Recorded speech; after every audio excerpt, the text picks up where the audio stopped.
Hello everyone, I hope you all are doing well. So today's topic is graphical representation of motion. First ये topic है and second topic हमारा रहेगा equation of motion, जो कि दोनों ही topic क्या है, बहुत ही इंपॉर्टेंट टॉपिक है। ओके, तो सबसे पहले देखते हैं कि हम अभी तक हमने जो स्टडी की मोशन की स्टडी की, मोशन में हमने डिस्टेंस, डिस्प्लेसमेंट, स्पीड, एक्सेलरेशन, इन सारी चीज़ों की स्टडी की। अब इसी चीज़ को हम एज अ ग्राफ कैसे रिप्रेजेंट करते हैं वो देखेंगे। ठीक है, तो सबसे पहले देखो, जो ग्राफ को रिप्रेजेंट करना होगा उसके लिए हमें क्या चाहिए, दो एक्सिस चाहिए। ठीक है, कौन कौन सी एक्सिस चाहिए, एक तो हमें जो एक्सिस चाहिए वो क्या है, एक्स एक्सिस चाहिए। ठीक है, और फिर दूसरी जो एक्सिस चाहिए वो क्या है, वाई एक्सिस चाहिए। ओके, दो एक्सिस की हमें नीड होगी। अब एक्स एक्सिस पे ऐसी क्वांटिटी को हमें रिप्रेजेंट करेंगे जो कि क्या हो, इंडिपेंडेंट हो, मतलब किसी और क्वांटिटी पर डिपेंड ना कर रही हो। ठीक है, और वाई एक्सिस पे ऐसी क्वांटिटी को रिप्रेजेंट करेंगे जो कि क्या करेगी, वो डिपेंड कर रही होगी। ठीक है, दूसरी क्वांटिटी पे। तो सबसे पहले देखो, जो हमें लेना है एक क्वांटिटी, वो क्या लेना है, टाइम।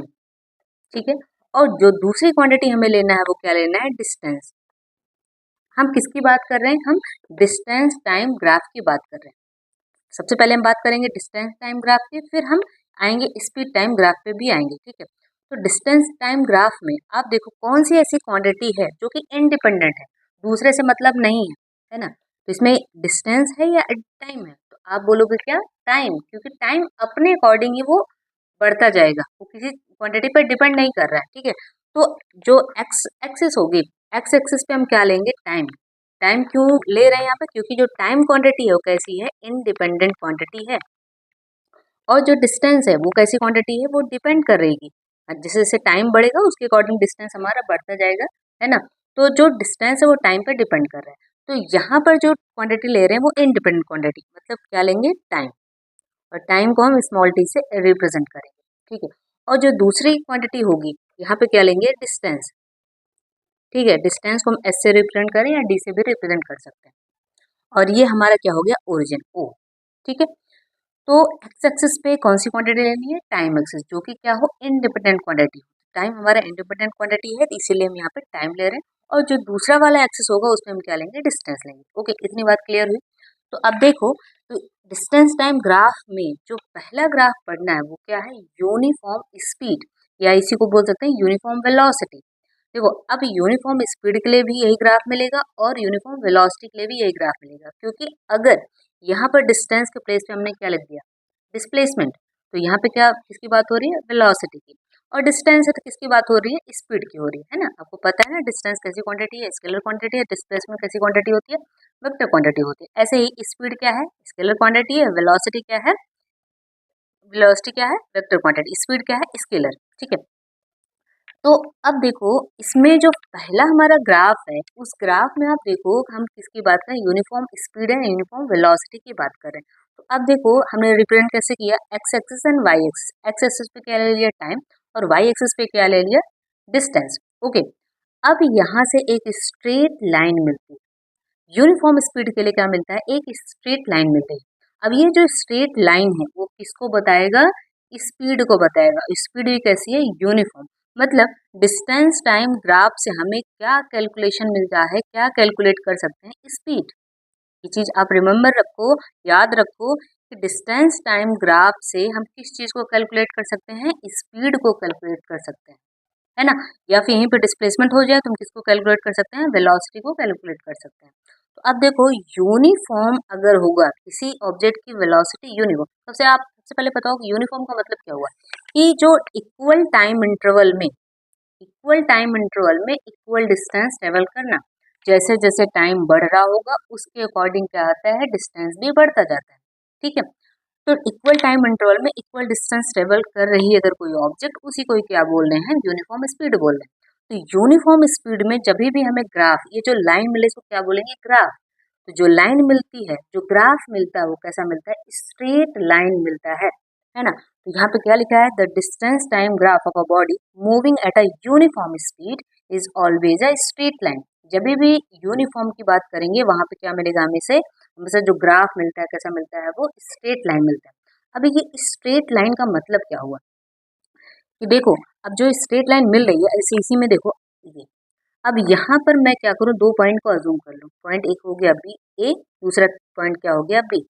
ठीक है, अब इसी ए पॉइंट से जब हमें टाइम कैलकुलेट करना हो या डिस्टेंस कैलकुलेट करना होगा तो क्या करेंगे, हम परपेंडिकुलर ड्रॉ कर देंगे। टाइम एक्सिस पे परपेंडिकुलर ड्रॉ कर दिया, फिर क्या करते हैं, फिर अगेन जो दूसरा वाला पॉइंट है इससे भी परपेंडिकुलर इस पे ड्रॉ कर दिया। ठीक है, और यहाँ से भी क्या करेंगे, जो वाई एक्सिस है इस पे भी परपेंडिकुलर ड्रॉ कर देंगे। परपेंडिकुलर का मतलब क्या हुआ, एक पैरेलल, एक सीधी सीधी लाइन हमने यहाँ पे ड्रॉ कर, जो कि 90 डिग्री यहाँ से बना रही है।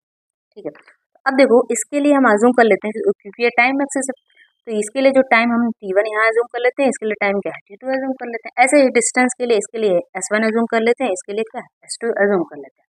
ठीक है, अब हमें इसके लिए चेंज फाइंड करना है। तो हम चेंज कैसे फाइंड करेंगे, आपको पता है स्पीड इक्वल क्या होता है, डिस्टेंस अपॉन टाइम, ये पढ़ चुके हो आप। तो डिस्टेंस में देखो कितना चेंज है इसके ड्यूरेशन के बीच में, देखो पहले S1 पे था, फिर क्या है S2 पे है, तो चेंज कितना आया डिस्टेंस में। तो हम कैसे लिखते हैं चेंज फाइंड करने के लिए, S2 minus S1, final minus initial, जो फाइनल पॉइंट है उससे इनिशियल को माइनस कर देंगे, डिस्टेंस हमें मिल गया। फिर क्या करें, टाइम कैसे मिलेगा, टाइम में कितना वेरिएशन है, कितना चेंज आया, फाइनल टाइम कितने है t2 और इनिशियल टाइम क्या है t1। तो ये S2 माइनस S1 या अपॉन T2 माइनस T1, ये क्या बता रहा है, ये स्पीड बता रहा है। ये हम इसी को और क्या लिखते हैं, delta S upon delta T भी लिख सकते हैं। डेल्टा का मतलब क्या हुआ, डेल्टा एक साइन है, इसका मतलब क्या होता है चेंज। तो डेल्टा S लिखा है मतलब क्या है, change in distance. Delta T का मतलब क्या है, चेंज इन टाइम। तो यहाँ पर जो हमें ये मिल रहा है, ये क्या बता रहा है, ये स्पीड को बता रहा है। ठीक है, तो स्पीड हमें ऐसे मिलती है, डिस्टेंस अपॉन टाइम। ऐसे ही अब ये जो हमारे पास ये लाइन है, ये लाइन क्या बताती है कि यहाँ पर जगह हम जो स्पीड कैसे फाइंड करेंगे, आपको पता है डिस्टेंस अपॉन टाइम, लेकिन जो स्पीड होती है यही किसकी इक्वल होती है, स्लोप ऑफ द ग्राफ। अब इस ग्राफ का स्लोप क्या है, इसका मतलब क्या होता है, तो वो स्लोप कैसे फाइंड कर सकते हैं, slope of a distance time graph equal speed. तो स्लोप का मतलब क्या हुआ, change in Y axis and change in X axis. Y axis में कितना चेंज आया वो, और एक्स एक्सिस में कितना चेंज आया वो, उन दोनों को डिवाइड कर दो तो हमें क्या मिल जाता है, स्लोप। तो यहाँ पर जो है स्लोप का मतलब क्या है, यहाँ पे कोई एंगल आप बना दो, कोई भी एंगल बना दो, ये हो गया जैसे ये थीटा। तो ये जो ग्राफ है एक्स एक्सिस से कितने एंगल पर है ये, तो ये जो एंगल बताता है वो क्या बताता है, स्लोप। और इसको हम कैसे फाइंड करते हैं, change in Y axis upon change in X axis. तो जैसे अभी देखा स्पीड के लिए आपने देखा, स्पीड हम कैसे फाइंड कर रहे थे, डिस्टेंस अपॉन टाइम। तो कैसे फाइंड किया था, ये इसमें चेंज फाइंड किया है ना, इस डिस्टेंस में चेंज फाइंड किया, मतलब वाई एक्सिस में चेंज फाइंड किया, अपॉन फिर इस टाइम में चेंज फाइंड किया, तो चेंज किस में, एक्स एक्सिस में। तो यही तो कर रहे हैं, change in Y axis upon change in X axis, यही तो किया हमने। ये जो delta S upon delta T लिखा, ये कैसे लिखा, change in Y axis upon change in X axis, यही तो किया। तो यही तो क्या है, यही स्लोप है ना। तो चाहे आप स्लोप बोलो या स्पीड बोलो, मतलब अब आप समझो कि जो ये एक्स और वाई एक्सिस का स्लोप होता है वही स्पीड होता है। और स्लोप कैसे फाइंड करते हैं, change in Y axis upon change in X axis. तो अब देखो स्पीड को कैसे फाइंड कर रहे हैं, डिस्टेंस अपॉन टाइम। तो इस पर्टिकुलर पॉइंट के लिए हमें ए पॉइंट पे बताना है कितना चेंज आया डिस्टेंस में और कितना चेंज आया टाइम में। तो हम क्या कर रहे हैं, इसी यहीं से परपेंडिकुलर ड्रॉ कर दिया एक्स एक्सिस पे, यहाँ से परपेंडिकुलर ड्रॉ कर दिया वाई एक्सिस पे। तो अब जो चेंज है ये change O B, X axis में इतना चेंज और वाई एक्सिस में कितना चेंज है ओ सी, यहाँ पे पॉइंट हमने अज्यूम किया सी है। तो हम ऐसे ही फाइंड करें ना स्पीड, क्या लिख रहे हैं ओ सी। ओ सी मतलब चेंज इन वाई एक्सिस, ये डिस्टेंस ओ सी इतना डिस्टेंस, अपॉन क्या लिख रहे हैं ओ बी, ये टाइम में कितना चेंज आया। ठीक है, ओ सी की प्लेस पे आप ए बी भी लिख सकते हो, है ना, चाहे ओ सी लिखो या ए बी लिखो। देखो कैसे, ओ सी ये जो डिस्टेंस में चेंज आया उसको कैसे लिख रहे हैं ओ सी। और देखो ये कि अगर आप इस तरह से देखो एक रेक्टेंगल बन रहा है ना, परपेंडिकुलर ड्रॉ करने के बाद, तो ये साइड और ये साइड इक्वल ही तो होगी। तो चाहे आप ओ सी लिखो या ए बी लिखो, दोनों ही चलेगा। ठीक है, ऐसे ही इसमें ले टाइम एक्सिस के लिए चाहे ओ बी लिखो या सी ए लिखो, वो भी चलेगा। ठीक है, क्योंकि दोनों एक दूसरे के पैरेलल है, तो इसलिए यहाँ पे ऐसा लिखा गया है। इस तरह से आप लिख सकते हो। तो A B upon O B, देखो A B upon O B, है ना, परपेंडिकुलर अपॉन बेस, ये जो दिख रहा है यही क्या है हमारा स्लोप, है ना। बार बार वही बोल रहे हैं कि change in Y axis upon change in X axis, ये जो निकालते हैं ये क्या होता है, स्लोप। और स्लोप को ही यहाँ पे क्या बोले हैं, स्पीड। मतलब डिस्टेंस टाइम एक्सिस से हमें क्या मिलता है, स्पीड। और स्पीड किसके इक्वल है, स्लोप ऑफ द ग्राफ। तो स्लोप हम ऐसे ही फाइंड करते हैं, स्लोप या इसको बोलते हैं ग्रेडियंट ऑफ लाइन ओ ए, है ना। इस लाइन का ये जो हम फाइंड कर रहे हैं, ये change in Y axis upon change in X axis, ये क्या होता है, स्लोप होता है, लाइन का स्लोप। ठीक है, तो स्लोप का मतलब आपको समझ आया, change in Y axis upon change in X axis, ऐसे फाइंड कर लेते हैं तो हमें स्लोप मिल जाता है। अगर स्लोप मिल गया तो हमें स्पीड मिल गई या फिर वेलोसिटी मिल गई। कौन सी एक्सिस में, डिस्टेंस टाइम ग्राफ में बात करें या फिर हम डिस्प्लेसमेंट टाइम ग्राफ की बात करें। ओके, तो सिंपल सा आपको समझ आ गया होगा। अभी देखो स्टार्टिंग, इसलिए काफ़ी इस पर मैं फोकस कर रही हूँ कि आपको समझ आ जाए। सिंपल सा, अगर जब आपको ग्राफ रिप्रेजेंट करना है तो आपको दो एक्सिस ड्रॉ कर लेनी है, X and Y axis draw कर लेना है। ठीक है, और यहाँ पे ओरिजिन लिख देना है, सिंपल सा। अब अगर टाइम और डिस्टेंस की बात करें तो टाइम हम हमेशा रिप्रेजेंट करेंगे एक्स एक्सिस से, है ना, क्योंकि इंडिपेंडेंट क्वांटिटी है, जो डिपेंड कर रही होगी उसको हम इस पे रिप्रेजेंट करेंगे। तो आपको डिस्टेंस दिया है तो डिस्टेंस लिखो, नहीं तो डिस्प्लेसमेंट दिया है तो डिस्प्लेसमेंट लिखो, सिंपल सा। और अगर उसमें भी बोल दिया यूनिफॉर्म है, सिंपल से स्ट्रेट लाइन बना दो।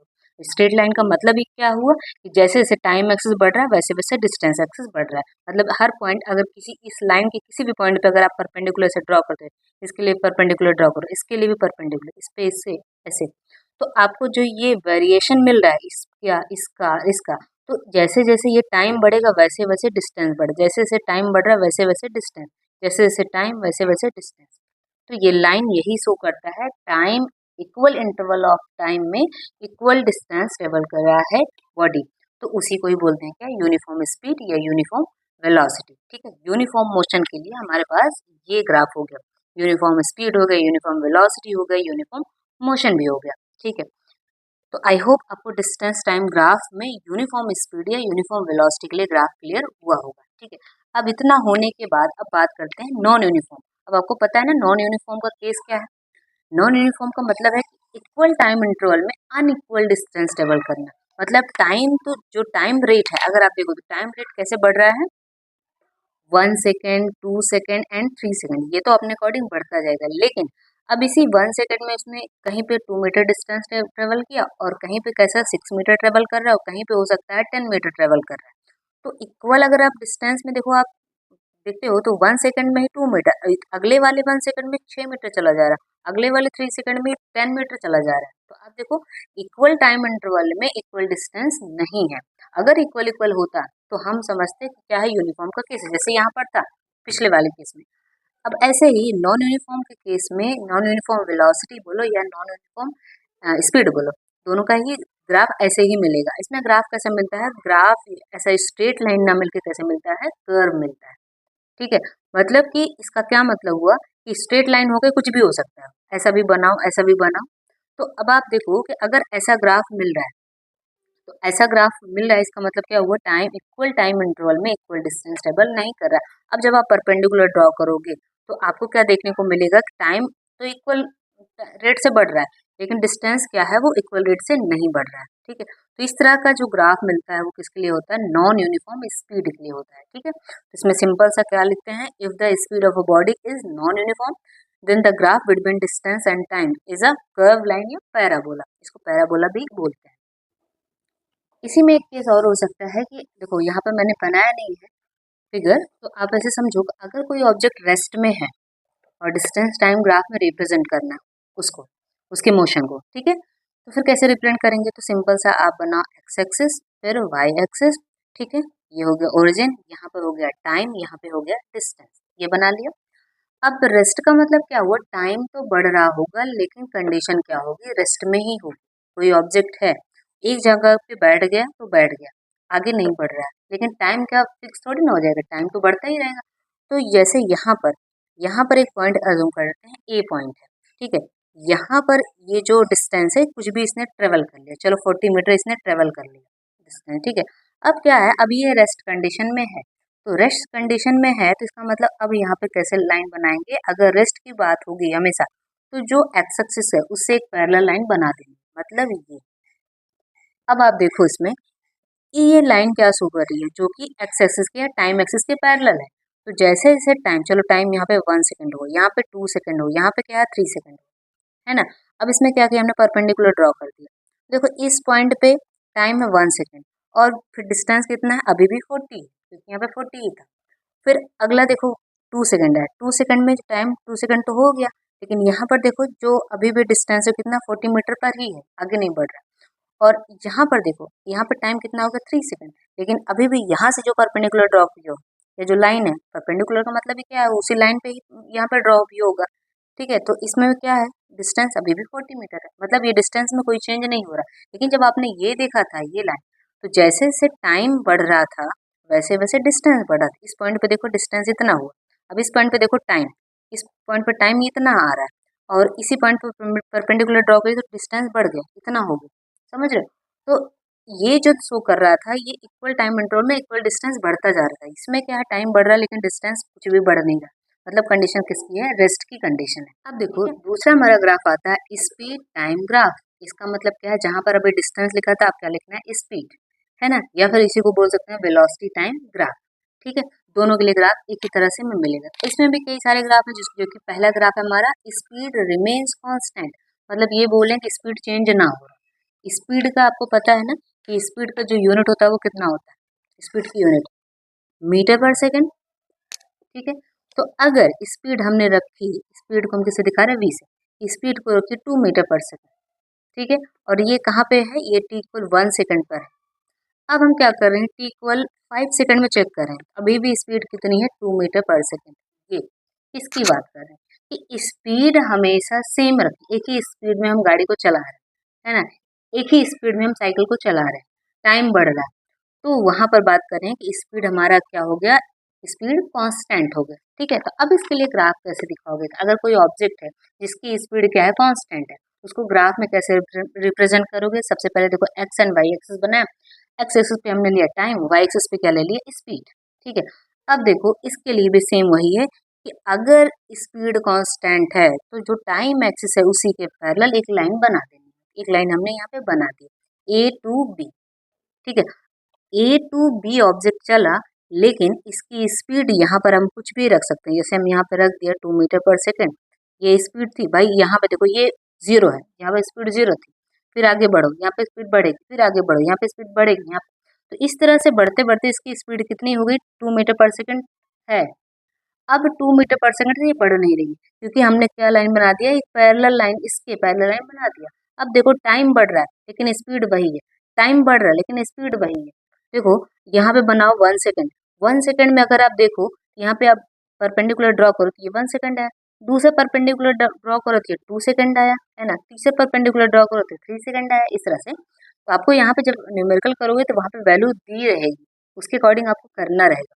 तो देखो 1 सेकंड में भी स्पीड वही है, 2 सेकंड में भी स्पीड वही है, 3 सेकंड में भी स्पीड वही है। तो अगर इसके पैरेलल आपको मिल रहा है लाइन तो वो कैसे शो करेगी, कांस्टेंट स्पीड को शो करेगी।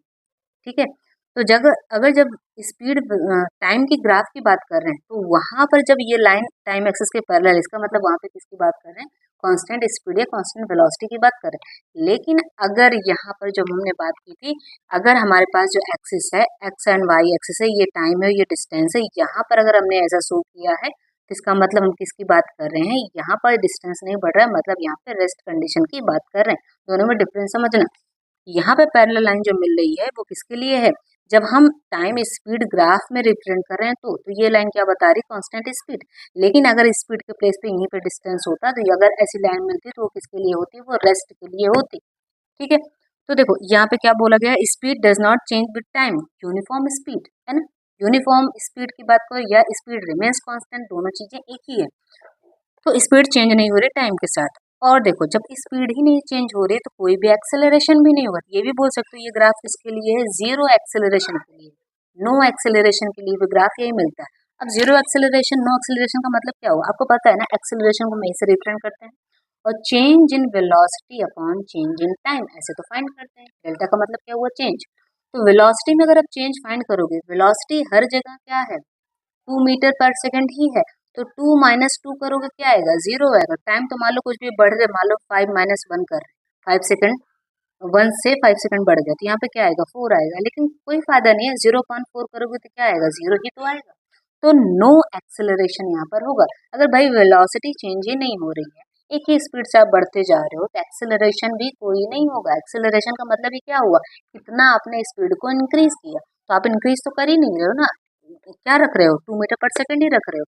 तो एक्सेलरेशन फाइंड करोगे क्या आएगा 0 आएगा। तो अगर आप देखो तो आपको कोई भी चीज इसमें बोल सकता है, एक तो बोल सकता है स्पीड कांस्टेंट, उसके लिए ग्राफ प्लॉट करो, ऐसा ऐसा बनाओगे।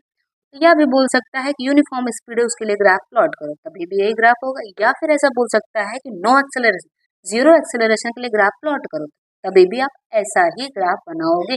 तीनों चीजों के लिए एक ही ग्राफ आपको मिलेगा। ठीक है, अब यहाँ पे एक इम्पॉर्टेंट चीज और है।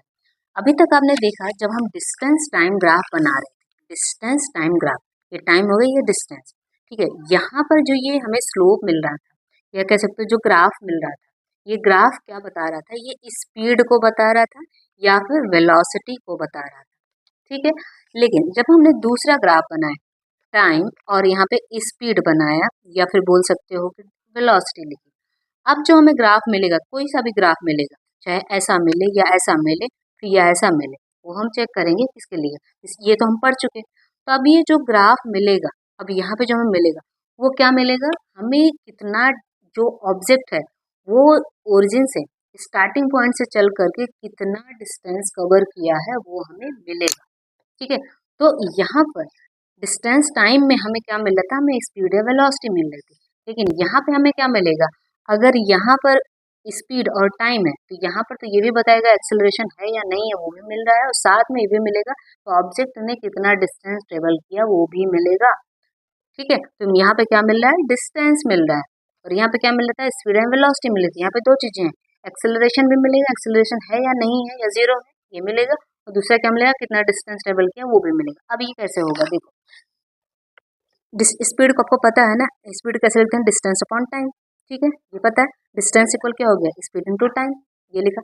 अब देखो at point B, B point पे स्पीड कितनी है वो, और डिस्टेंस कितना है वो हम फाइंड करेंगे। अब आप देखो ये कैसे फाइंड करेंगे, ये जो ग्राफ हमने पीछे देखा ना वो देखो, ये अब आपको यहाँ से क्लियर होगा। मैं लिख रही हूँ कि यहाँ पे हमें मुझे लिखना है स्पीड इक्वल, क्या लिख रहा हूँ, डिस्टेंस अपॉन टाइम, या मैं लिख सकती हूँ डिस्टेंस इक्वल, इसको स्पीड को ऐसे रिप्रेजेंट करो, distance equal speed into time, ऐसा लिख सकती हूँ मैं, ठीक है। तो अब देखो ये हमें क्या लिखना है यहाँ पे, ये स्पीड, स्पीड कैसे यहाँ से मिलेगा, अगर आप देखो तो स्पीड क्या है, ये जो ये इसमें कितना चेंज है, स्पीड यहीं से तो देखेंगे, स्पीड क्या है, ओ ए, ओ ए लिखो, या मैं क्या लिख दूँ, बी सी, बात एक ही है क्योंकि ये इसके पैरेलल है ना। तो चेंज इन स्पीड कितना हुआ ये लिखो या ये लिखो, तो मैं लिख रही हूँ ये, ठीक है, चाहे ये लिखो कोई दिक्कत नहीं है। तो आप लिख लो बी सी या फिर ओ ए लिख दो, ओके। और टाइम देखो, ये टाइम में कितना चेंज है, ओ सी, ये तो मतलब क्या करना है, हमें इसको मेजर कर लो और इसको मेजर कर लो।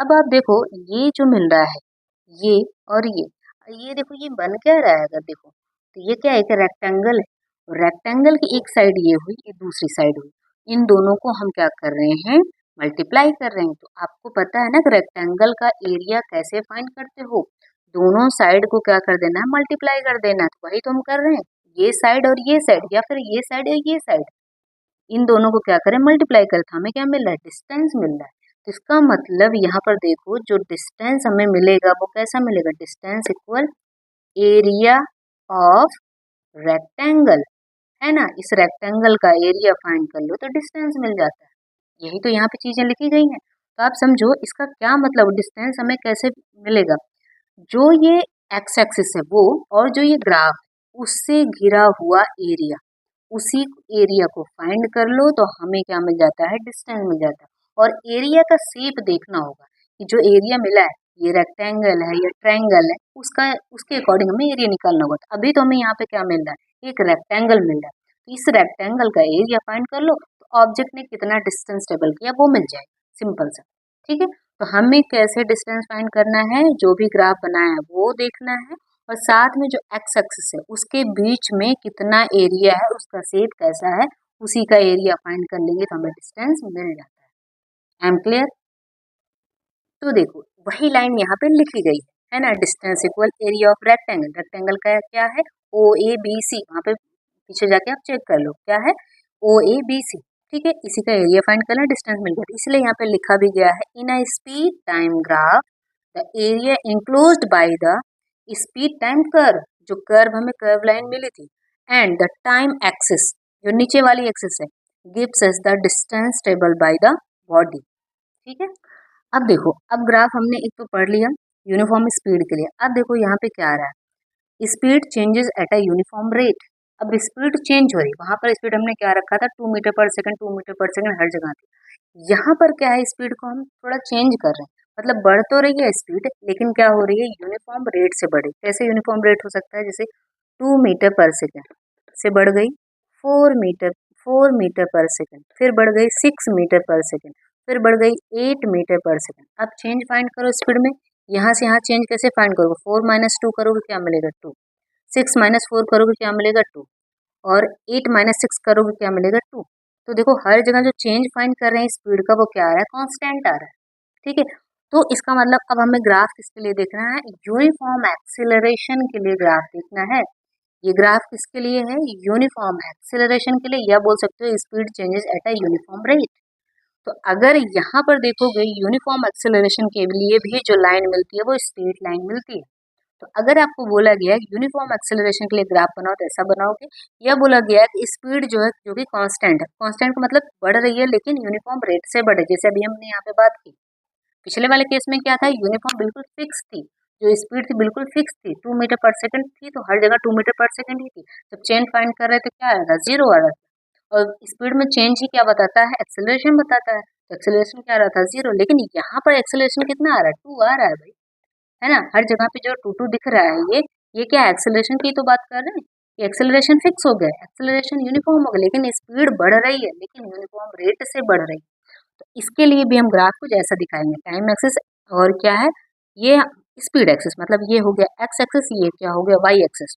अब इसमें भी हमने ये स्ट्रेट लाइन दिखा दिया, ग्राफ जो मिला हमें स्ट्रेट लाइन मिला। अब किसी भी पर्टिकुलर पॉइंट पे अगर हमें निकालना है, 2 पॉइंट के तो क्या करना, उन दोनों पॉइंट से टाइम एक्सिस पे परपेंडिकुलर ड्रॉ कर दो और स्पीड एक्सिस पे परपेंडिकुलर ड्रॉ कर दो, तो चेंज फाइंड कर लो, स्पीड अपॉन टाइम, इसमें जो चेंज है इसमें जो चेंज है इसको फाइंड कर लो, क्या मिल जाता है, एक्सेलरेशन मिल जाता है। तो यहाँ पर भी हमें स्ट्रेट लाइन मिल रही है, इसका मतलब क्या है, यूनिफॉर्म एक्सेलरेशन के लिए बात कर रहे हैं। तो स्पीड टाइम ग्राफ से हमें क्या मिलता है, एक्सेलरेशन मिलता है। लेकिन अगर स्ट्रेट लाइन मिल रही है तो कौन सा एक्सेलरेशन, यूनिफॉर्म एक्सेलरेशन हमें मिल रहा है। ओके, अब एक चीज तो ये मिल गई एक्सेलरेशन, और साथ में हमने बात की स्पीड टाइम ग्राफ है तो हमें डिस्टेंस भी मिलता है। डिस्टेंस कैसे मिलता है आपको पता है ना, कि जितना जो ये कर्व है वो, और साथ में देखना एक्स एक्सिस, इन दोनों लाइन के बीच में जितना एरिया कवर होगा वही हमारा क्या होगा, डिस्टेंस होगा। तो देखो इनिशियल पॉइंट, स्टार्टिंग पॉइंट जो बॉडी की है वो 0 है, यहाँ से स्टार्ट किया, फिर बॉडी ट्रेवल करते करते कहाँ पे पी पॉइंट पे पहुंचा। अब हमें बताना है डिस्टेंस, तो क्या करना होगा, इसके लिए यहाँ पे परपेंडिकुलर ड्रॉ कर दो। तो परपेंडिकुलर ड्रॉ करने के बाद ये मिल रहा है, और ये आपको कैसा शेप दिख रहा है, ट्रायंगल है ये, क्या है, राइट एंगल ट्रायंगल है। अब इसी का क्या फाइंड कर लो, एरिया। अब इसी का एरिया फाइंड कर लो तो क्या मिल गया, डिस्टेंस, ऑब्जेक्ट ने कितना डिस्टेंस ट्रेवल किया वो मिल गया, ठीक है। अब जितनी चीजें मैंने बात की वही सारी चीजें यहाँ पे लिखी हैं। क्या लिखा है, the speed time graph for uniform acceleration या uniformly changing speed will be a straight line. Okay, ये क्लियर हुआ। फिर और क्या लिखा है, the slope of a speed time graph of a moving body gives its acceleration. यही तो बोल रहे हैं, जो ये स्लोप है ना, जो ये स्लोप है, ये ग्राफ है, ये क्या बताएगा, ये एक्सेलरेशन बताएगा या फिर क्या यूनिफॉर्म एक्सेलरेशन बताएगा, ठीक है। तो स्लोप कैसे फाइंड करते हैं, change in Y axis upon change in X axis, और ऐसे ही तो हम एक्सेलरेशन फाइंड करते हैं, वेलोसिटी में कितना चेंज है, स्पीड में कितना चेंज है, अपॉन टाइम में कितना चेंज है, ऐसे ही तो फाइंड करते हैं। तो एक्सेलरेशन देखो कैसे फाइंड करते हैं, चेंज इन स्पीड और वेलोसिटी अपॉन टाइम।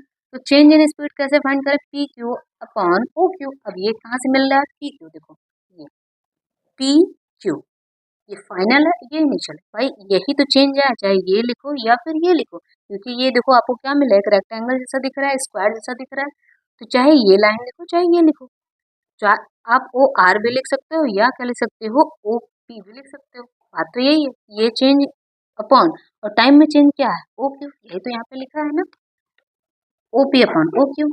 ठीक है, तो ये क्या हो गया, एक्सेलरेशन होगा, और यही क्या हो गया, स्लोप भी हो गया, इसी को ही क्या बोल रहे हैं, स्लोप।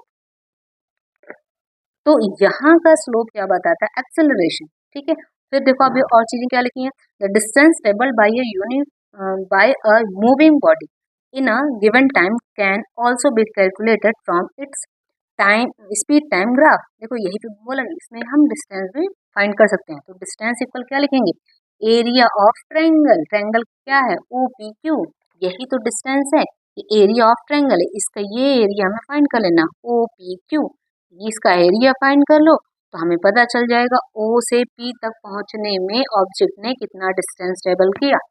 ठीक है, तो ये इस बार देखो, पिछली बार हमें क्या मिला था, हमें एक रेक्टेंगल मिला था, तो दोनों साइड को मल्टीप्लाई करते। अब आपको पता है ट्रायंगल का एरिया कैसे फाइंड करते हैं, वो भी ट्रायंगल कैसा है, राइट एंगल ट्रायंगल, तो कैसे फाइंड करते हैं, 1/2, है ना, 1/2, और जो दो साइड है, एक साइड कैसी हो गई, परपेंडिकुलर साइड हो गई ये वाली, और अपॉन बेस, ऐसे तो फाइंड करते हैं। या फिर हम ऐसा भी कर सकते हैं, ये जो जो दिख रहा है ये क्या है, स्क्वायर, ये रेक्टेंगल है, तो इसी का ये हाफ है, तो हम अगर रेक्टेंगल का एरिया फाइंड कर लें, उसका हाफ कर दें, तो ये मिल जाएगा ना इसका एरिया। तो ऐसे ही बात यहाँ पे की गई है कि हाफ कर दो इसका, क्या कर सकते हो, एरिया ऑफ रेक्टेंगल, जो कि बड़ा रेक्टेंगल दिया ओ आर पी क्यू। ठीक है, उसी का हाफ कर दो, ये मिल जाएगा। नहीं तो सिंपल सा आप ट्रायंगल का एरिया फाइंड करो, जैसे फाइंड करते हो 1/2 ओ आर, ओ आर क्या है देखो, ओ आर ये, और ओ आर लिखो या फिर लिख सकते हो पी क्यू, बात एक ही है ना, पी क्यू लिखा, upon upon A multiply O Q. ठीक है, यही चीज तो यहाँ पे लिखा है, 1/2 ओ आर के प्लेस पे पी क्यू भी आप लिख सकते हो, P Q into O Q. ठीक है, तो इस तरह से हमें क्या मिल जाता है, डिस्टेंस मिल जाता है। आई होप चीजें क्लियर हुई होंगी।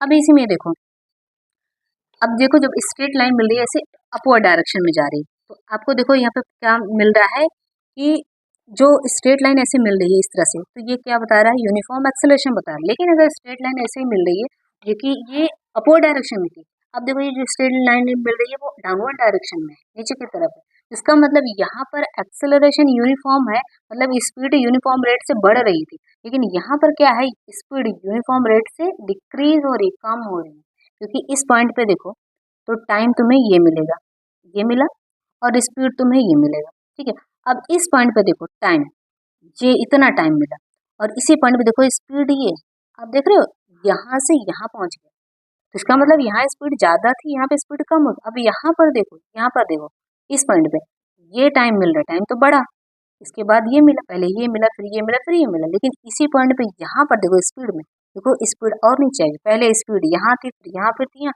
मतलब ये ओरिजिन की तरफ आ रही, मतलब ये जीरो की तरफ बढ़ रही, स्पीड यहाँ पे क्या हो रही है, डिक्रीज करेगी। ये केस कौन सा होगा, आप देखो, जब हम गाड़ी में ब्रेक लगाते हैं तो गाड़ी क्या करती है, धीरे धीरे धीरे धीरे स्पीड को स्लो करती है, स्पीड बढ़ती नहीं है, वहां पे स्पीड स्लो होती है। तो कौन सा केस हो गया, रिटार्डेशन का केस हो गया। तो वही बोले, अगर डाउनवर्ड इंडिकेट हो रहा है ग्राफ, तो किसका केस है, ये रिटार्डेशन का केस है। फिर एक्सेलरेशन ना बोल करके क्या बोलेंगे, रिटार्डेशन, क्योंकि यहाँ पे पॉजिटिव एक्सेलरेशन मिलेगा, यहाँ पर नेगेटिव एक्सेलरेशन हमें मिलेगा। अब देखो पिछले वाले ग्राफ में ही कुछ ऐसा भी ग्राफ हमें देखने को मिल सकता है।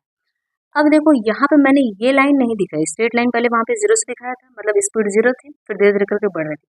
अब देखो यहाँ पर लाइन हमने ओ से, ये पॉइंट क्या है बी पॉइंट, बी से हमें स्ट्रेट लाइन दिखा रहे हैं।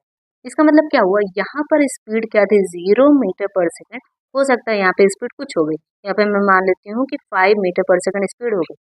अब उसके बाद स्ट्रेट लाइन में दिखा रही है कि अब जो है ये जो स्पीड में चेंज आ रहा है, वो टाइम के साथ क्या है, इक्वल अमाउंट में चेंज हो।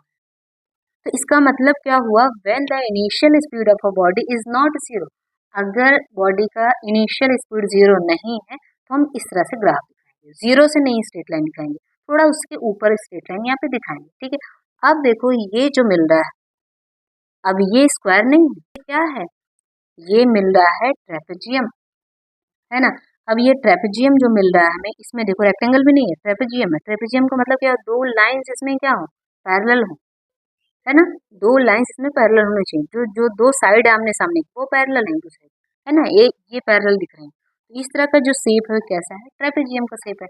तो यहाँ पर अगर हमें डिस्टेंस फाइंड करना होगा तो क्या करेंगे, ट्रेपेजियम का एरिया फाइंड कर लेंगे। तो ट्रेपेजियम का एरिया कैसा होता है, sum of two parallel sides into height, ये दो पैरेलल साइड को सम कर लेना है। इनटू हाइट का मतलब इनके इनके जो बीच में हाइट, चाहे यहाँ से हाइट ले चाहे यही वाला ले लो ओ ए, बस उसको मल्टीप्लाई कर दो, बाय 2 कर दो, ये मिल जाएगा। तो देखो डिस्टेंस ट्रेवल हमें कैसे मिलेगा, इसका एरिया फाइंड करो।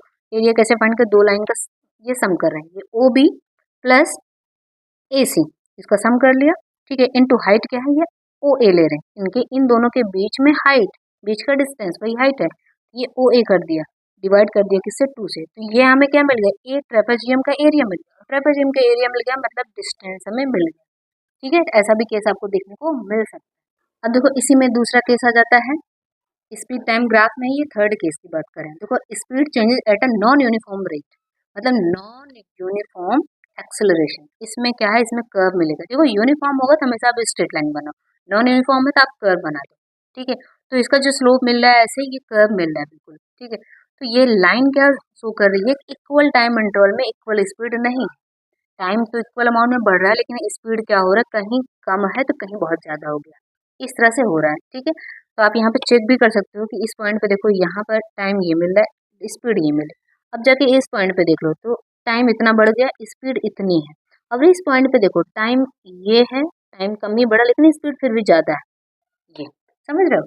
तो टाइम तो इक्वल रेट से बढ़ रहा है लेकिन जो स्पीड है वो क्या करिए, कभी ज़्यादा है, बहुत ज़्यादा है, कभी कम हो जा रही है, ठीक है। तो क्या लिखते हैं, when the speed of a body changes in an irregular manner, regular manner में चेंज नहीं हो रही होती, then the speed time graph of a body is a curve line, ठीक है। तो इस तरह से हम यहाँ पे ग्राफ को रिप्रेजेंट करें। देखो इसी में एक चीज़ और रहेगी कि देखो अगर जो आपने पढ़ा ये टाइम एक्सिस के लिए और डिस्टेंस के लिए दो ग्राफ पढ़े, एक ग्राफ कैसा था, एक ऐसे स्ट्रेट लाइन मिल रही यूनिफॉर्म है ना, दूसरा आपने देखा ये कर्व लाइन नॉन यूनिफॉर्म है ना, और फिर ये भी देखा था, ये केस भी देखा। लेकिन देखो कभी कभी ग्राफ डिस्टेंस और टाइम में कुछ ऐसा मिलता है, ये इसका क्या मतलब हुआ कि देखो यहाँ पर टाइम देखो ये और डिस्टेंस ये, यहाँ पर देखो टाइम ये, डिस्टेंस ये, यहाँ पर देखो टाइम ये, डिस्टेंस बहुत कम। अब इसका क्या मतलब हुआ, टाइम तो बढ़ रहा है लेकिन जो डिस्टेंस बढ़ रहा था तेजी से वो धीरे धीरे कम होने लगा। इसका मतलब क्या हुआ, यहाँ पर हम नॉन यूनिफॉर्म की ही बात कर रहे हैं अभी भी, ये भी नॉन यूनिफॉर्म का केस है, ये भी नॉन यूनिफॉर्म का केस है, लेकिन इसमें क्या होता था, टाइम के साथ डिस्टेंस धीरे धीरे करके बढ़ रहा था, ठीक है। लेकिन यहाँ क्या है, टाइम के साथ डिस्टेंस तो बढ़ रहा है लेकिन धीरे धीरे करके बहुत ही कम बढ़ रहा है। तो यहाँ पर किसकी केस हो गया, किसका केस हो गया, ये जो स्पीड हो रही है वो डिक्रीजिंग का केस हो गया। यहाँ पर हमें टाइम और डिस्टेंस के बीच में क्या मिलता था, स्पीड मिल रहा था, ये ग्राफ बता रहा था, स्पीड धीरे धीरे करके इंक्रीज कर रही। लेकिन यहाँ पर क्या है, टाइम के साथ धीरे धीरे स्पीड क्या हो रही है, डिक्रीज हो रही है। यहाँ पर स्पीड डिक्रीज हो रही है, यहाँ पर स्पीड इंक्रीज हो रही है, दोनों केस में आप डिफरेंस समझ रहे हैं। ये भी नॉन यूनिफॉर्म का केस है और ये भी नॉन यूनिफॉर्म का केस है, लेकिन यहाँ पे स्पीड बढ़ रही है और यहाँ पे स्पीड क्या हो रही है, डिक्रीज कर रही है। और ये कंडीशन कौन सी होगी, यहाँ पर देखो कंडीशन कौन सी है कि जैसे जैसे एक्सेलरेशन देते हैं व्हीकल को, कार को, तो स्पीड बढ़ती है। लेकिन यहाँ पर क्या मिल रहा है, हम ब्रेक लगाने के बाद की कंडीशन है, ब्रेक लगाने के बाद का ग्राफ है। जब ब्रेक लगा दिया गाड़ी में तो धीरे धीरे धीरे करके स्पीड स्लो होना स्टार्ट होती है। टाइम तो अपने हिसाब से बढ़ ही रहा है, अपने रेट से बढ़ रहा है, लेकिन डिस्टेंस धीरे धीरे करके क्या हो रही है, यहाँ पर देखो जो स्पीड है वो धीरे धीरे करके कम हो रही है। तो यहाँ पर क्या है, इंक्रीजिंग स्पीड का केस है, यहाँ पर डिक्रीजिंग स्पीड का केस है, स्पीड धीरे धीरे कम हो रही है, ठीक है। आई होप चीज़ें आपको क्लियर हुई होंगी। तो आज के लेक्चर में हमने देखा कि ग्राफ से हम कैसे मोशन को डिफाइन करते हैं, कैसे रिप्रेजेंट करते हैं, ठीक है। तो न्यूमेरिकल करते टाइम आपको बहुत ही हेल्पफुल रहेगा। अब अगला जो लेक्चर होगा हम क्या पढ़ेंगे, इक्वेशन ऑफ मोशन पढ़ेंगे, ग्राफिकल मेथड से इक्वेशन ऑफ मोशन को कैसे हम सॉल्व करते हैं, ठीक है। हमारे पास इक्वेशन ऑफ मोशन कितने होते हैं, 3 इक्वेशन ऑफ मोशन है। फर्स्ट हमारा क्या है, v equal you plus A T, second क्या है, s equal U T plus half A T square, and third क्या है हमारे पास, v square equal you square plus 2as। ये बहुत ही इंपॉर्टेंट है, इसका डिस्कशन हम नेक्स्ट लेक्चर में करेंगे। तो आज के लिए बस इतना ही, मिलते हैं फिर अपने नेक्स्ट लेक्चर में, तब तक के लिए बाय, टेक केयर।